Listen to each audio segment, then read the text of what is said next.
Auscultación de la frecuencia cardíaca fetal. Esta maniobra clínica es de capital importancia para conocer, 1, la vitalidad del feto, que esté vivo. 2, conocer cuál puede ser el estado de salud del feto dependiendo de ciertas circunstancias clínicas. Verán ustedes, tenemos dos maneras de conocer la frecuencia cardíaca fetal. Una manera electrónica con doptones o cardiotocógrafos en embarazos mayores de 12 semanas y una maniobra mecánica a través de utilizar un estetoscopio de Pinal, en embarazos sobre todo ya avanzados de más de 20 semanas. ¿Dónde vamos a localizar el foco de la frecuencia cardíaca fetal? Va a depender de la edad gestacional.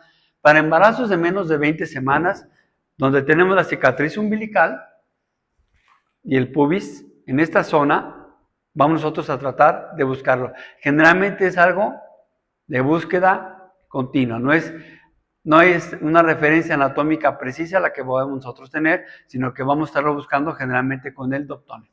Entre las semanas 20 a 28 vamos a utilizar la cicatriz umbilical como punto de referencia y vamos a tratar de localizarlo hacia un lado o hacia el otro, ya sea con el estetoscopio de Pinal en embarazos de más de 20 semanas o bien con el doptone. También vamos a tener una búsqueda de manera, digamos, sistematizada de arriba hacia abajo, tratando de localizar el foco de la frecuencia cardíaca fetal.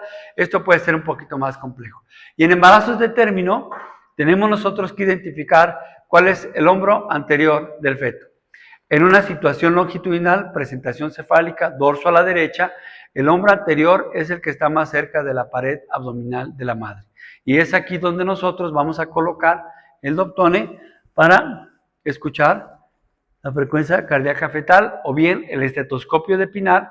Vamos a apoyar nuestra oreja y vamos a tomar el pulso materno para discriminar la frecuencia cardíaca fetal del pulso materno.